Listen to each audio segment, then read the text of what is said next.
Video میں ہم ول یعنی وصیت انڈر مسلم پرسنل لا ڈسکس کریں گے کہ وصیت کیا ہے، کون اور کسے وصیت کی جا سکتی ہے، اسلامی قوانین یعنی شرعی لحاظ سے وصیت کیسے کی جاتی ہے۔ تو اس ویڈیو میں ہم یہ ٹیبل آف کنٹینٹس ڈسکس کریں گے کہ اسلامی قوانین میں وصیت کیا ہے، اس کے آبجیکٹیوز کیا ہیں، یہ کس فارم میں کی جاتی ہے یعنی اورل یا ریٹن، اور کسی بھی وصیت نامے کو ویلڈ ڈکلیئر کرنے کے لیے کن کن ایلیمنٹس کا ہونا ضروری ہے، وصیت کرنے کے لیے کیا لمٹس رکھی گئی ہیں، جو وصیت کی گئی ہے کیا اسے تنسیخ بھی کیا جا سکتا ہے، اگر جائیداد لمٹ سے بڑھ جائے تو اس کنڈیشن میں کیا کیا جائے گا، وصیت کرنے میں کیا رکاوٹیں ہو سکتی ہیں، اور آخر میں ہم سنی اور شیعہ لا کا وصیت کے حوالے سے کمپیریزن کریں گے۔ چلتے ہیں اپنے ٹاپک کی طرف۔ What is will in Islamic law? Will Testament یا وصیت ایک انسٹرومنٹ ہے جس کے ذریعے کوئی بھی مسلمان اپنی جائیداد اپنے مرنے کے بعد ڈسپوز آف کرنے کی خواہش ظاہر کرتا ہے، اور جس ڈاکومنٹ پر وہ وصیت لکھتا ہے اسے وصیت نامہ کہتے ہیں۔ اور سکسیشن ایکٹ کے سیکشن 2H میں ول کو یوں ڈیفائن کیا گیا ہے کہ ٹیسٹیٹر یعنی وصیت کرنے والے شخص کا اپنے جائیداد کے حوالے سے اپنی انٹینشن کا قانوناً اعلان کرنا جسے وہ اپنی موت کے بعد نافذ کرنا چاہتا ہے۔ تو وصیت ایک ایسا عمل ہے کہ جس کے ذریعے وصیت کرنے والا شخص اپنی زندگی میں یہ خواہش ظاہر کرتا ہے کہ شرعی طریقے سے لیگلی ڈکلیئر کرتا ہے کہ میری فلاں جائیداد فلاں شخص کو میرے مرنے کے بعد دی جائے۔ آگے مزید اسے سمجھتے ہیں کہ شریعت میں وصیت کیوں کی جاتی ہے، اور وصیت کرنے والا شخص کے لیے کون کون سی لمٹس رکھی گئی ہیں، اور وہ کتنی جائیداد تک وصیت کر سکتا ہے۔ اچھا، جو ول ہے وہ ٹیسٹیٹر یعنی وصیت کرنے والے شخص کے مرنے کے بعد نافذ العمل ہوگی۔ عام حالات میں اگر آپ جائیداد جس طرح سیل گفٹ اس کی ٹرانسفر کو دیکھیں تو یہ فوراً ٹرانسفر ہو جاتی ہے، لیکن وصیت کے کیس میں ایسا نہیں ہے۔ جب تک وہ شخص زندہ ہے تب تک لیگیٹی یعنی جس کی فیور میں وصیت کی گئی ہے یعنی بینیفیشری، وہ بھی اس جائیداد میں کسی قسم کی دخل اندازی نہیں کر سکتا۔ یعنی جب تک وصیت کرنے والا شخص زندہ ہے تب تک اس پراپرٹی کا فل کنٹرول اسی کے پاس رہے گا، اور وہ چاہے تو اسے آگے سیل بھی کر سکتا ہے، لیکن آگے ٹرانسفر کی صورت میں وہ ول خود بخود ختم ہو جائے گی، یعنی کہ وہ ریووک ہو جائے گی، کیونکہ پورا کنٹرول اسی کے پاس تھا اور اس کے مرنے کے بعد ہی وہ کنٹرول آگے ٹرانسفر ہونا ہے۔ اچھا، اب اس کے آبجیکٹیوز کو دیکھتے ہیں کہ شریعت میں وصیت کا کنسیپٹ کیوں دیا گیا ہے۔ تو پہلا آبجیکٹیو اس کا یہ ہے کہ خاندان کے ان لوگوں کو جائیداد میں ان کا حصہ دینا جنہیں وراثت کے قوانین سے جائیداد سے محروم کیا گیا ہے۔ جیسے کہ یتیم پوتے کو شریعت جائیداد سے محروم کر دیتی ہے، اب دادا چاہے تو وصیت کے ذریعے اپنی ٹیسٹامنٹری پاور کے اندر رہتے ہوئے اپنے پوتے کو جائیداد دے سکتا ہے، تو یہ بھی ایک وے آف ٹرانسفر ہے۔ لیکن یہ پاور کسی بھی لیگل ہیئر کو انجری کی صورت میں وائڈ ہو جائے گی، کیونکہ اب آپ دیکھیں نا کہ دو بیٹے زندہ ہیں، یعنی دو لیگل ہیئرز ہیں، اور وہ صرف ایک بیٹے کو فیور دے رہا ہے، یعنی وہ صرف اپنی ٹیسٹامنٹری پاور کو یوز کرتے ہوئے تیسرا حصہ اس ایک بیٹے کو دے رہا ہے جبکہ دوسرے کو نہیں دے رہا، یعنی صرف ایک کو فیور مل رہی ہے، تو دوسرے بیٹے کا تو شیئر ریڈیوس ہو جائے گا، اس کا کم ہو جائے گا، تو اس صورت میں یہ پاور ایکسرسائز نہیں ہو سکتی۔ ہاں، اس صورت میں یہ ہو سکتی ہے جب دوسرا بیٹا اپنی کنسنٹ دے دے، تب تو ٹھیک ہے، تب کوئی مسئلہ نہیں، ادروائز کسی لیگل ہیئر کا رائٹ وائلیٹ نہیں کیا جا سکتا۔ تو مسلم لا کسی بھی مسلمان کو اپنی زندگی کے دوران چاہے اپنی پوری پراپرٹی ہبہ یعنی گفٹ کر دے، اس کی تو اجازت دیتا ہے، لیکن وہ وصیت کے کیس میں اس چیز پر بار لگا دیتا ہے کہ وراثت کی تقسیم میں وہ شخص 1/3 سے زیادہ جائیداد کی تقسیم میں رکاوٹ نہیں ڈال سکتا، یعنی جائیداد کے تیسرے حصے تک وہ باقی چیزوں کو مد نظر رکھتے ہوئے وصیت کر سکتا ہے۔ تو آگے دیکھتے ہیں فارم آف ول اممیٹیریل، یعنی کہ ول کسی بھی فارم میں ہو سکتی ہے، اس سے کوئی فرق نہیں پڑتا۔ ول یعنی کہ رائٹنگ میں بھی ہو سکتی ہے اور وربلی بھی ہو سکتی ہے۔ مسلم لا میں تو یہاں تک کہا گیا ہے کہ صرف ٹیسٹیٹر وربل ڈکلیریشن دے دے ود انٹینشن تو وہ ول ویلڈ ڈکلیئر ہوگی، لیکن اورل ول کے کیس میں یہ سین ہے کہ اس میں پروف کرنا ٹرکی ہے، مشکل ہے، کیونکہ اس میں ہر قسم کے حالات، وقت اور جگہ سب کچھ نہایت درستگی سے ثابت کرنا پڑتا ہے۔ آگے کچھ ٹرمز ہیں جو پہلے بھی بتا چکا ہوں کہ وصیت کرنے والے شخص کو ٹیسٹیٹر کہتے ہیں، اور لیگیسی یا جائیداد دینے والے شخص کو لیگیٹر کہتے ہیں، اور جائیداد لینے والے شخص کو لیگیٹی کہتے ہیں۔ تو نیکسٹ ہے اسینشلز آف اے ویلڈ ول، کہ کسی بھی وصیت کو ویلڈ ڈکلیئر کرنے کے لیے کون کون سے انگریڈینٹس کا ہونا ضروری ہے کہ یہ اس میں ہوں گے تو تب ہی وہ وصیت ویلڈ ڈکلیئر ہوگی۔ تو وہ 3 ایلیمنٹس ہیں ہمارے پاس، کمپیٹنسی آف لیگیٹر اور کمپیٹنسی آف لیگیٹی، اور تیسرے نمبر پر ہے سبجیکٹ میٹر آف اے ول۔ تو دیکھتے ہیں پہلے نمبر والا، کمپیٹنسی آف لیگیٹر، یعنی جائیداد دینے والے شخص میں یہ چیزیں ہوں گی تو تب ہی وہ competent to make a will declare کیا جائے گا۔ تو اس میں ایک تو وصیت کرنے والے شخص کا مسلمان ہونا ضروری ہے، دوسرا میجر ہو یعنی اڈلٹ ہو۔ اب کوئی بھی شخص 18 سال کی عمر میں میجر ڈکلیئر تو ہو جاتا ہے، لیکن ان کیس کے جب کورٹ نے اس کے لیے کوئی گارڈین اپوائنٹ کیا ہو تو پھر وہ اس صورت میں 21 سال کی عمر تک میجر ڈکلیئر ہوگا، 21 سال سے پہلے میجر ڈکلیئر نہیں ہوگا گارڈین شپ کی صورت میں، ادروائز 18 سال کی عمر والے شخص کو میجر ڈکلیئر کیا جاتا ہے۔ اور تیسرے نمبر پر ہے sound mind at the time of making will, یعنی وصیت کرتے وقت اس شخص کا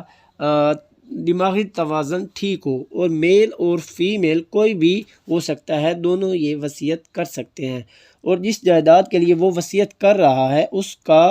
اونر ہو تب ہی وہ وصیت ویلڈ ہوگی۔ دوسرے نمبر پر ہے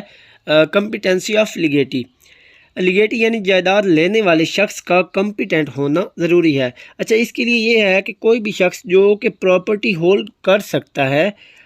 چاہے وہ میجر ہے، مائنر ہے، ساؤنڈ مائنڈ ہے، ان ساؤنڈ مائنڈ ہے، اس سے کوئی فرق نہیں پڑتا، لیکن ہاں ان ایگزسٹنس ہو اور وہ شخص کیپیبل آف ہولڈنگ پراپرٹی ہو۔ اب ان ایگزسٹنس کی جہاں تک بات ہے، اس میں آپ ان بورن چائلڈ کے بارے میں اگر بات کریں تو سنی لا یہ کہتا ہے کہ وہ 6 ماہ کے اندر پیدا ہونے والے بچے کو بھی وصیت دی جانے والی ویلڈ ہوگی، یعنی وہ بچہ ماں کے پیٹ میں ہے، اب وہ آنے والے 6 ماہ میں اگر وہ پیدا ہو جاتا ہے تو وہ ان ایگزسٹنس ڈکلیئر ہوگا اور وہ وصیت ویلڈ ہوگی۔ وصیت ایگزیکیوشن یعنی کہ وصیت لکھنے کے بعد یا بننے کے بعد 6 ماہ کے اندر پیدا ہو جائے تو وہ ویلڈ ہوگی، اور جبکہ شیعہ لا کہتا ہے کہ 10 ماہ کے اندر پیدا ہونے والے بچہ وصیت لے سکتا ہے۔ دوسرا، لیگیٹی کی ایکسیپٹنس بھی ضروری ہے کہ وہ اس وصیت سے ملنے والی جائیداد لینے کو تیار ہو، اس کے علاوہ وصیت ویلڈ نہیں ہوگی کہ وہ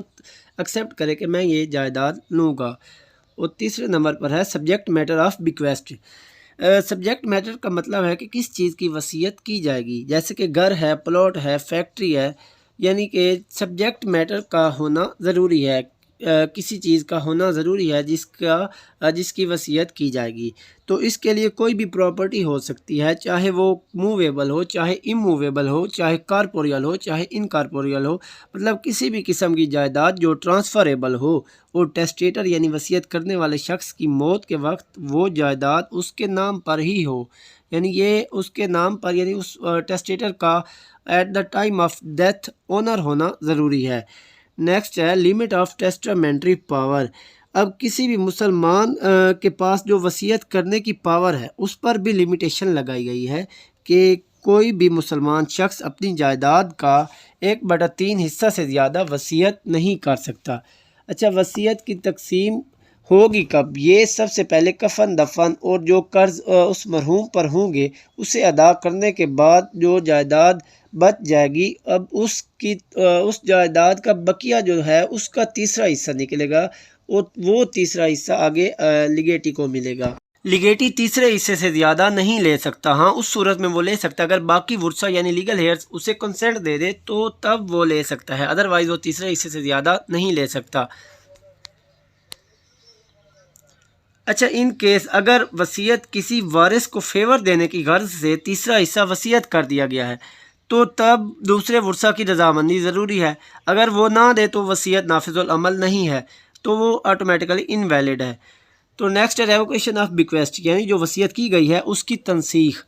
اچھا، اب یہ کن صورتوں میں وصیت ریووک یعنی ختم کی جا سکتی ہے؟ تو مسلم ٹیسٹیٹر اپنی زندگی میں جب چاہے وہ وصیت ریووک یا آلٹر کر سکتا ہے، اس میں وہ چینجنگ کر سکتا ہے، چاہے وہ ان رائٹنگ کرے چاہے امپلائڈلی کرے۔ اب جیسے کہ کوئی بھی ایسا ایکٹ جو وصیت کرنے والے شخص کی طرف سے وصیت نامے کے خلاف کیا جائے تو آٹومیٹیکلی وصیت ریووک ہو جائے گی، ختم ہو جائے گی۔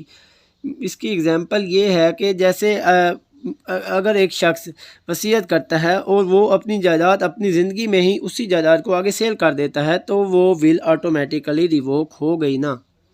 تو نیکسٹ ہے ابیٹمنٹ آف لیگیسیز۔ اب یہ کیا ہے؟ اگر اب جائیداد جو کہ وصیت میں لکھی گئی ہے وہ تیسرے حصے سے زیادہ ہے تو اس صورت میں جائیداد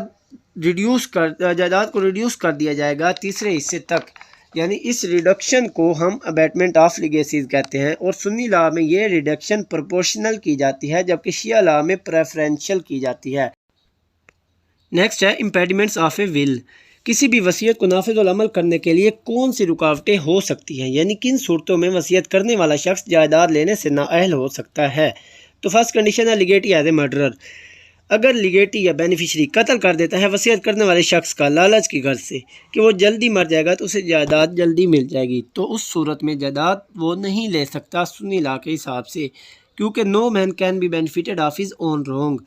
تو شیعہ لا کہتا ہے کہ ایکسیڈنٹلی اگر موت ہوئی ہے، لیگیٹی کی اس کی انٹینشن نہیں تھی، نیگلیجنٹلی موت ہوئی ہے، تو وہ وصیت لے سکتا ہے، وہ وصیت ویلڈ ہوگی اس کیس میں۔ اور دوسرا امپیڈیمنٹ ہے سوسائڈ آف لیگیٹر، کہ وصیت کرنے والا شخص اگر وصیت کرنے کے بعد سوسائڈ کر لیتا ہے تو اس کیس میں سنی لا کہتا ہے کہ وصیت ویلڈ ہوگی،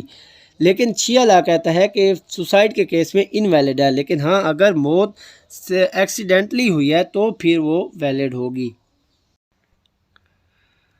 اب وصیت کو سنی اور شیعہ لا کے حوالے سے کمپیریزن کرتے ہیں، تو بیسس فار کمپیریزن میں پہلے نمبر پر ہے اب بیکویسٹ ٹو این ہیئر، یعنی کسی ایک وارث کی فیور میں وصیت کرنا۔ تو سنی لا اس کے لیے کہتا ہے کہ یہ انویلڈ ہے، چاہے 1/3 تک ہی کیوں نہ ہو، اس کو ویلڈ کرنے کے لیے دوسرے لیگل ہیئرز کی کنسنٹ ضروری ہے، جبکہ شیعہ لا کہتا ہے کہ یہ 1/3 تک ویلڈ ہوگی، اس سے زیادہ یعنی 1/3 سے زیادہ کنسنٹ ریکوائرڈ ہے۔ اور دوسرے نمبر پر ہے بیکویسٹ فار ان بورن چائلڈ، یعنی ایسے بچے کو وصیت کرنا جو ابھی تک ماں کے پیٹ میں ہے۔ تو سنی لا اس کے لیے کہتا ہے کہ ایسے بچے کو وصیت کرنا ویلڈ ہے اگر وہ وصیت کرنے کے بعد 6 ماہ میں پیدا ہوتا ہے، جبکہ شیعہ لا کہتا ہے کہ وصیت کرنے کے بعد 10 ماہ میں پیدا ہونے والے بچے کو وصیت کی جا سکتی ہے۔ اور تیسرے نمبر پر ہے سوسائڈ آف لیگیٹر، یعنی اگر وصیت کرنے والا شخص سوسائڈ اٹیمپٹ کرتا ہے تو اس کے لیے سنی لا کہتا ہے کہ وصیت ویلڈ ہوگی، جبکہ شیعہ لا کہتا ہے کہ یہ انویلڈ ہے، لیکن ہاں اگر وصیت اس سے پہلے کی ہوئی تھی اور بعد میں اس نے سوسائڈ اٹیمپٹ کی تو تب ویلڈ ہوگی۔ اور چوتھے نمبر پر ہے لیگیٹی کازنگ دی ڈیتھ آف لیگیٹر، یعنی لیگیٹر کی موت کا سبب بنتا ہے اگر، تو اس کے لیے سنی لا کہتا ہے کہ تب وہ وصیت کا حقدار نہیں ہے، دیئر از امپیڈیمنٹ، جبکہ شیعہ لا بھی یہی کہتا ہے، لیکن ساتھ ہی یہ بھی کہا گیا ہے کہ اگر موت ایکسیڈنٹلی یا نیگلیجنٹلی ہوئی ہے تو پھر وہ وصیت لے سکتا ہے۔ Acceptance of will buy لیگیٹی،